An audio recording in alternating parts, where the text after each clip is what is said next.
Дорогі українці, українки, сьогодні увесь день максимум уваги наслідкам російського теракту на Каховський ГЕС.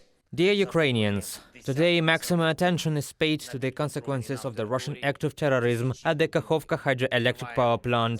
Dozens of settlements on the territory under our control have been flooded, thousands of houses. Evacuation continues, under fire. Russian artillery continues to fire no matter what. Savages. But as of now, more than 2,000 people have been rescued in Kherson and the Mykolaiv regions. And I thank everyone involved in this, everyone who helps. Our task is to protect lives and help people as much as possible.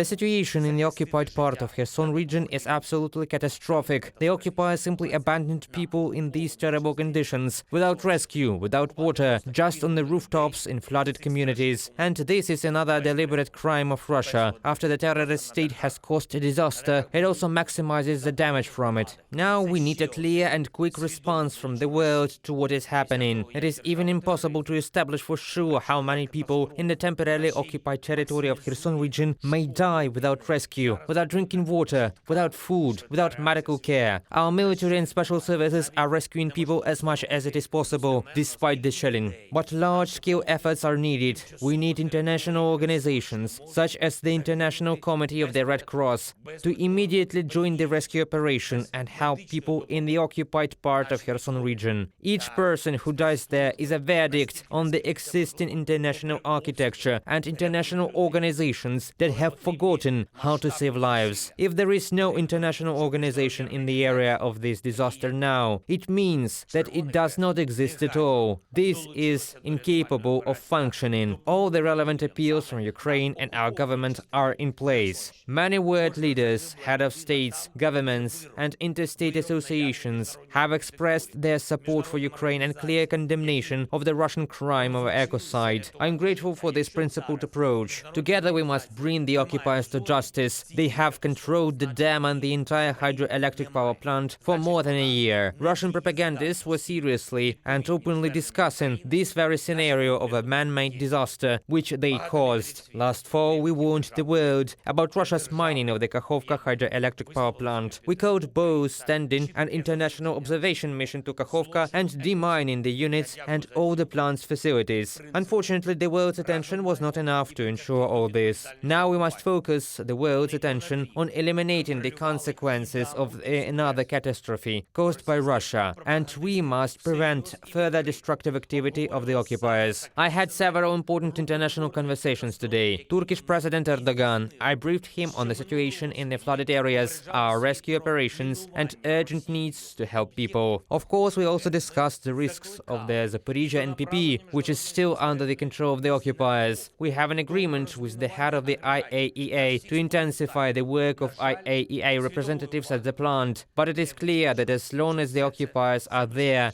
can be no complete security. Therefore, the deoccupation of Ukraine is a non-alternative task. French President Macron, we discussed in great detail all the consequences of the Russian act of terrorism at the plant and the overall situation. We discussed everything we can do to help people in the affected regions. We also thoroughly discussed defensive actions as well as international measures that we are preparing in spite of everything, because we need security despite any aggressive and openly insane actions of Russia. Separately, I want to mention a few things that are important for our entire country, and especially for people in those regions of our country that depend on the Kakhovka reservoir. First, we will provide drinking water to everyone in all regions, districts, cities and villages where it is necessary. All the necessary supply systems will be put in place where there is currently a delivery of drinking water. Sustainability of supply is the main principle. Second, the world will be with us. Our partners are fully informed about what is happening and what kind of help we need. Whatever the economic, social and environmental consequences of this disaster, all the basics of life will be preserved. Kherson, Mykolaiv, Zaporizhia, Dnipro regions. We see all the problems and we will do everything possible and impossible to solve the problems created by the occupiers. Third, the direct responsibility of state and local authorities in all affected communities and regions is to help people. From the government and the state emergency service to regional authorities and local communities, everyone is involved to the maximum extent possible to save and protect as many people as possible. Everyone should take this task personally, and I'm grateful to those who do. Let's take care of each other and Ukraine. And of course, today I thank each of our warriors, all units, all brigades that continue to fight the occupiers. The Bakhmut direction, Avdiivka, all of Khortytsa, all of Tevria.